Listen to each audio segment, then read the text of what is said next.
Trials of a Royal Guard. By Ansel. Chapter 19. Victory. When the Allied army occupied the Sudramore battlements the day after my attack, I was not with them. I couldn't stand the thought of seeing all of those bodies. Killing was horrible and I'd already done a lot of it in the past. This was something different. I was personally responsible for snuffing out thousands of lives in a few minutes. That was a lot of blood on my hooves. What had Princess Celestia said about killing? It was disharmony. All killing? She had used the word flippantly at the time, but it was probably all killing, but how did that balance against all the lives I'd saved? Grey Maelstrom wandered into my tent unannounced, interrupting my thoughts. She came over to where I was lying on my cot and softly ruffled my mane. Feeling any better? Honestly, no. The weight of reality is settling in now. Ah, well, that was bound to happen. I wanted to let you know that General Ironhoof has sent for Minister Sombra and the negotiators. They'll be heading off to meet with King Cronson as soon as they arrive. You might be suffering, but at least know that the war is likely over. You saved a lot of lives and now that the shock has worn off, they're calling you the hero of Rhindair Valley. Nobody hates you, but I understand you have to work through your process. I'm here for you when you need me. She patted my head and trotted out of the tent. The hero of Rhindair Valley. How about that? Kill thousands of griffins and you're a hero. I'd have rather been a hero for something else. Like hoofball. I was a pretty good hoofball player. I wonder if the Equestria Hoofball League had any openings? With a groan, I pulled myself off my cot and put on my chain mail. Would it even be necessary to wear it? Better safe than sorry. It would be horrible to be this close to seeing Crystal and ended up dead due to something silly like a lack of armor and a lucky sword slash. It was time to face the day. Live with the consequences. I did what was necessary while hiding behind the mask of Dread Knight. There would be no helmet and visor today, though. Just me. Me, the pony that bargained with dragons and eradicated an army. I pushed the flap of my tent open and the sun poured in on me. It was brighter than ever for some reason and it took a moment for my eyes to adjust. That was when I found myself staring at all of my dragoons in parade formation. Attention! Captain Bringia called. The group as a whole snapped to. What is this? I asked. We have waited for you, Sir. We are all here for you. You always make sure we get the help we need. Now we are here for you. Whether it was the bright sun hitting my dark chainmail or the sentiment, I felt warmer. I see. Thank you all. At ease. They relaxed a little, but not too much. What is on our agenda, Captain? We have no agenda today, Sir. General Ironhoof felt we would not be necessary for the ICE operation. We've been given R&R. What would you like to do? Rest and relaxation? That made sense. Dragoons aren't exactly the type of unit you use to occupy fixed fortifications. Plus, we'd done our share. More than our share. The last thing I needed was more soldiering today. A casual flight would have been nice, but I wasn't going to take off my chainmail just to be able to barely get off the ground. Sir? Bringia asked softly. I'm fine, just thinking. It was probably going to be over soon. King Cronson couldn't fight on. Not on two fronts and not with one whole army destroyed. A glimmer of hope cut through all of the pain inside. I might go home after all. It was time for a little inspiration. For me and for them. Dragoons, today is the first day I can remember where the end was truly in sight. We might have more fighting to do, we might not, but in either case I can't imagine we're long for this war. You've done an excellent job getting here. Now you and I are going to have to do the hardest part, survive. What we've seen and done here was far beyond what most ponies or griffins will ever deal with. I am carrying a lot of scars. Most of them are mental. So I'm going to give you one last standing order. The most important one. When you get home, you are ordered to survive. You will find someone to talk to. You will go to veterans groups.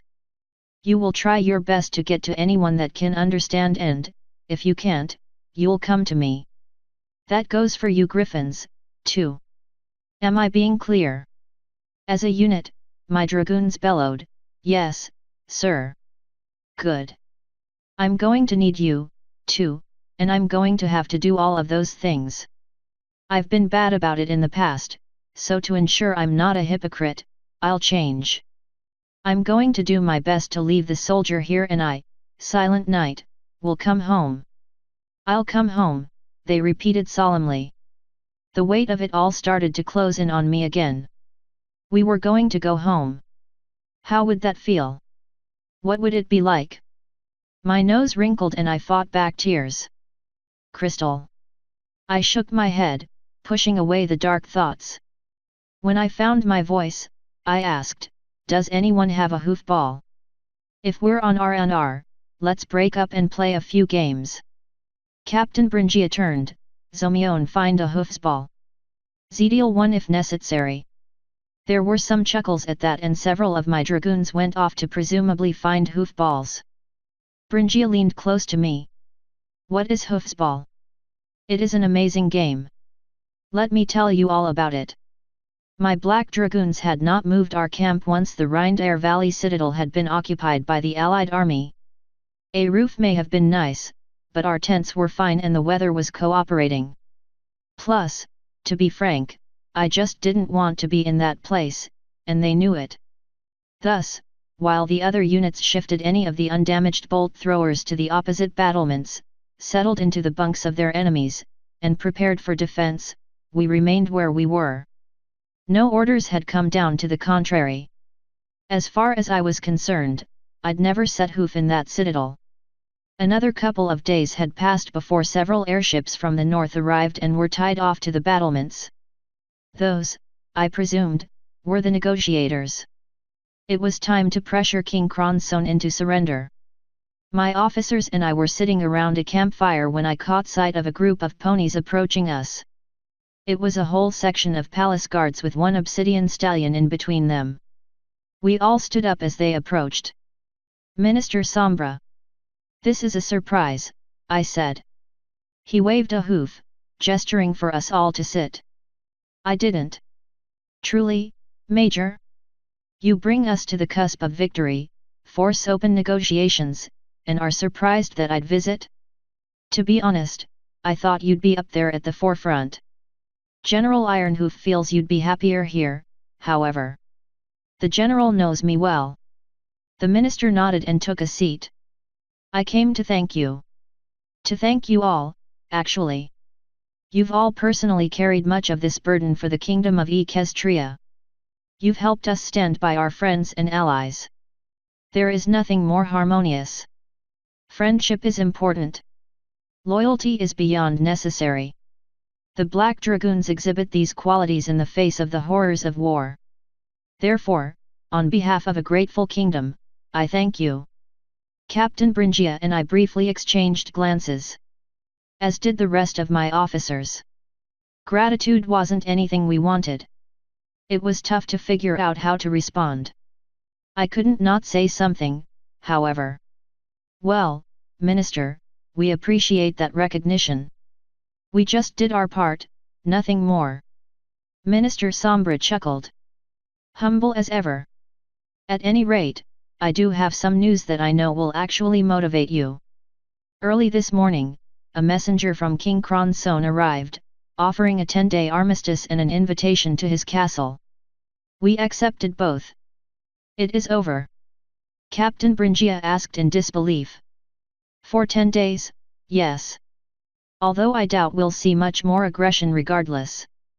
Thanks to Major Knight, there is no leverage for negotiation on Kronson's part.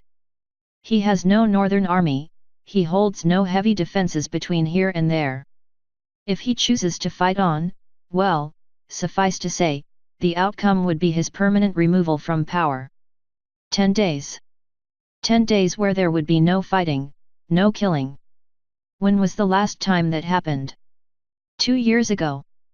We'd been here almost 2 years. Major, could we have a private word before I go? Minister Sombra asked, breaking my train of thought. He was standing. When had he gotten up? Yes, Minister. Of course, I replied before trotting towards my tent. Once we were inside, the minister lowered his voice. That was a brilliant strategy, Major. If you don't mind me asking, how could you possibly know Matron Ranhild? He knew her name? Why would he? Well, actually, he was old enough. I mean, not old. He'd lived in those times. She'd tried to claim Alicorn Spire and I negotiated her migration away from it.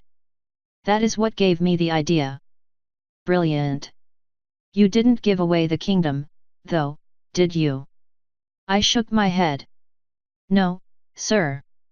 I negotiated as myself for myself. The cost was purely personal. His brow arched. You had something worthy of a dragon flight. I did, sir, though what that was I wish to keep between myself and the matron. I hope you understand. He waved it off with a hoof. Completely fine. If you say it is personal, I have no right to pry. Any chance we'd have access to her again? I only ask for the sake of negotiations. That would be a powerful card. Use the dragons again? I hoped not. On what? Quickly, I shook my head. No, sir, our bargain was concluded and I don't have anything of value left. Equestria might, but the cost would be very high. He nodded. I figured as much. Still, Cronson won't know that. It is a shame Mentor Noctina has moved on. She had a way with the matron. Different times, though. He reached out and sat a hoof on my shoulder. Major, I know this war has taken a toll on you and every pony else. It is clear to me that in these times, we've moved far away from the art of combat and making the hard choices. You're an exemplary figure in an age of peace. Do not be ashamed of that. If you ever need to talk to a pony from a time where your skills were more appropriate, don't hesitate to call on me.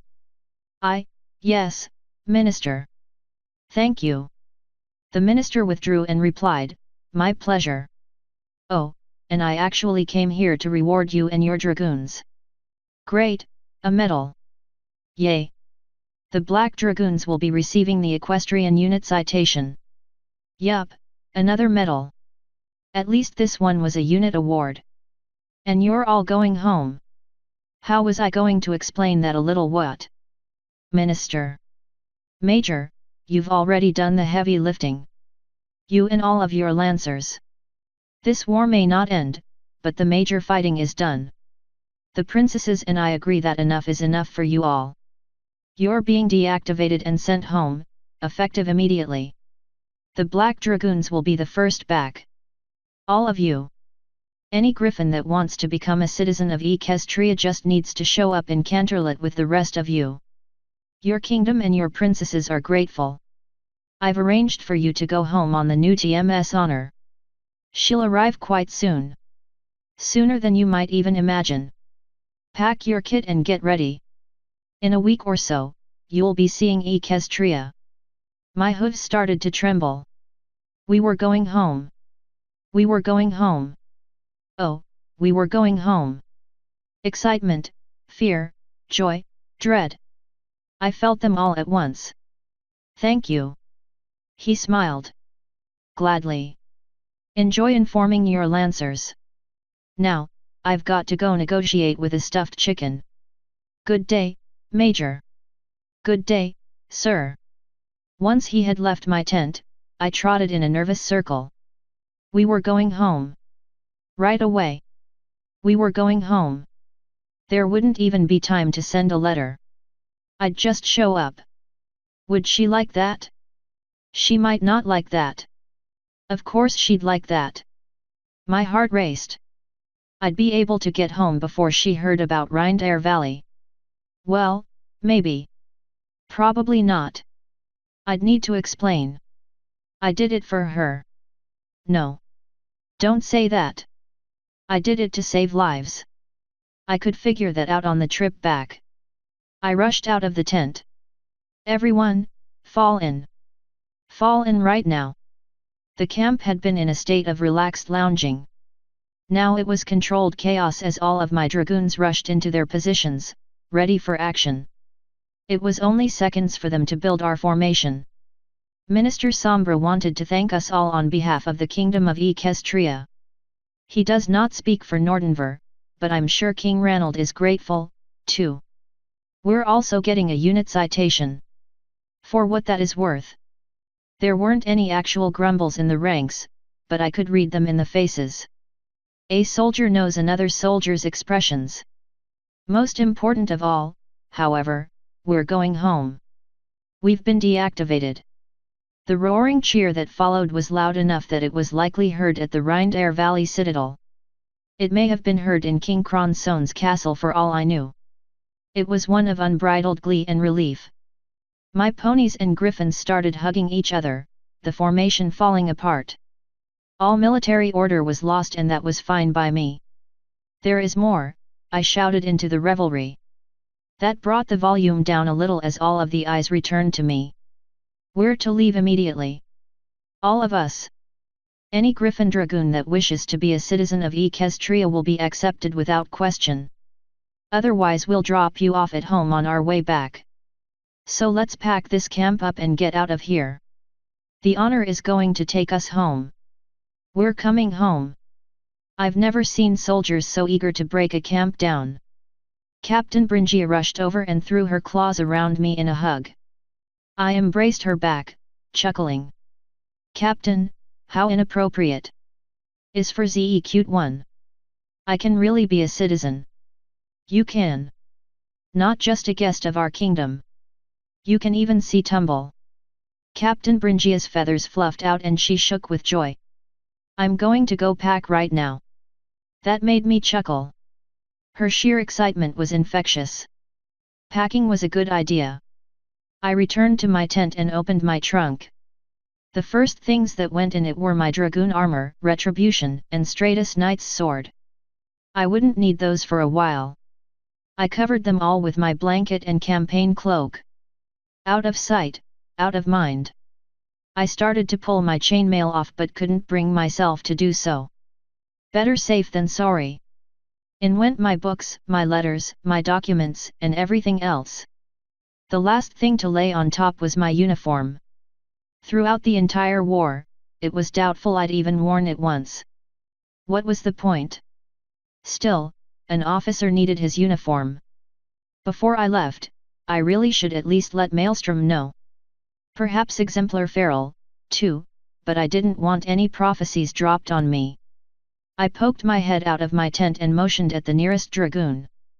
Send a runner to find Senior Warrant Officer Maelstrom. Ask her to come down, please. Yes, sir. I finished up my packing and pushed my trunk out of the flap. Once that was done, I stared to break down the simple cot, small desk, and travel chair. Those things all belonged to the army. We'd need to account for all that. For now, they just ended up outside of my tent, leaving it bare. With whatever time I had left before Grey Maelstrom arrived, I started to take my tent down. Halfway through the process, several of my sergeants came over, interrupted me, shooed me off, and finished the job. I know how to deal with a tent. I'm not that much of an officer. Wow, they won't even let you take your tent down. Maelstrom's voice came from behind me. I looked back. No, evidently majors aren't qualified in the art of tent removal. Rough stuff. What's up? She looked around and realized we were, more or less, surrounded by soldiers. Sir. The excitement I felt deflated a bit. Painted was going to have to stay. We were getting to leave but she was stuck here. Was that fair? Should I volunteer to stay? No, right? She wouldn't want that. I didn't want that. I wanted to go home. Was I really going to stay until the last pony had left? Silent night. Okay, We who? Me and you. The dragoons, Grey Maelstrom nodded. Okay, we the dragoons. What? Going home? She blinked and then grinned. Really? They're sending you home? Yes. I'm sorry. Maelstrom looped a hoof around me and hugged me tight. Don't be sorry. Why are you sorry? I slipped my forehooves around her and embraced her back. You have to stay. I'm so sorry. She snorted. Okay, you most certainly can't be sorry about that. Listen up, I won't be here much longer either. I'll even bet you 10 bits we're out of here within a month. So don't be sorry for me. Okay, I mumbled. She leaned in close and whispered in my ear, if you're really sorry, though, do me a favor. When you get back, go find my husband Verd and give him a kiss for me, okay? Okay. After letting me go, she grinned. Did you really call for me to just say goodbye and sorry? I nodded. You're an incredibly sweet pony. She winked. Give your wife my love and tell her I'll see her soon. I also expect you to make some appointments when you get back. All right. All right. I'll do all of that. I promise. Good. Well, you best hurry up. I've got to get back to the Citadel. You literally pulled me out of a meeting with the unit commander. He thought if Major Knight was calling, it would be serious. And I'm not saying this isn't serious, it just isn't military business. Which was even better. Thank you for getting me out of that meeting. I hate his meetings. Every day with his stand-up meetings. Glad I could help. Do you need a hall pass to get back? I asked. Grey Maelstrom's ears wiggled and she smiled. We'll see, Door Stallion. Safe trip. You too, when you do. Yup. She waved a hoof as she started to trot very slowly towards the Citadel. At that pace, it was very likely she'd miss the rest of her meeting. Oh well. From overhead, the sounds of an approaching airship trickled into the camp. The TMS Honor was approaching us. She was a Knight-class battleship and would serve as the new standard-bearer for General Ironhoof. She'd been delayed a few times as newer advances were added on. Truth be told, she was probably the most modern ship in existence. Which was kind of ironic. She'd missed the war. Lucky her. When she came to a stop above us, I waved over some of my lancers. Someone fly me up there, please, I'm ready to get out of here. Captain Bringia loped over on all fours, leapt and grabbed me around the waist, and started flying upwards. With pleasure, sir. Within a few seconds, her enthusiasm drained a bit and she grunted, Oof, you're heavy. From below, one of the Pegasus sergeants flew up and set his hooves on my chest, pushing upwards. That made the going a lot easier. Within another minute or so, we were on the main deck. My dragoons were coming aboard, too, bringing trunks, bags, and everything left of our camp. From the command deck, a grey earth pony in a captain's uniform came down. He watched the chaos with mild amusement before coming over to me. Major, we're to head straight to Canterlot after we drop off any griffins that wish to remain here. We've seen to it that your ride will be quite comfortable. It is an honor to have you aboard. He offered a hoof. I took it and shook it firmly, eagerly, excitedly. Captain, the honor is mine. Please get us home. He grinned. You bet. We'll be on our way as soon as everyone is settled. The TMS Honor was not nearly as fast as the Reciprocity, but that was all right. It was still a lot faster than a surface ship and it didn't make me seasick. Our journey had already been 3 days and we had some more to go. To my surprise, 0 of my griffins decided to remain in Nordenver. Not one. They made up almost a third of our unit and they all chose to leave. Those with families simply planned to send for them. That was fine by me. They'd earned this. The ponies were explaining to them how things worked in Equestria. How to behave, how to rent a place to live, and the hardest thing, how to get food. Ponies and griffins had extremely different diets, and restaurants in Equestria did not serve griffin food. They served alternatives. I just laid on the foredeck watching them all. Nobody outside of the naval ponies were in armor or uniform. Rank wasn't a consideration. We were going home. All of us. I'd need to put together some plan to resettle my griffins. Of course, the kingdom already had programs for that, but I wasn't going to break ranks and leave them to some pony else's care. Chances were our unit would be disbanded officially. Most of the new army units would be. Equestria's standing army would, hopefully, go back to the small size it started as. That left me curious about what I would do. Who would need a wounded major whose primary experience was combat arms? There was zero chance I'd be staying in the army. That was a fact.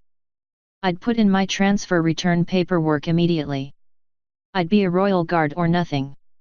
I could deal with that later, though. First, how was I going to surprise Crystal?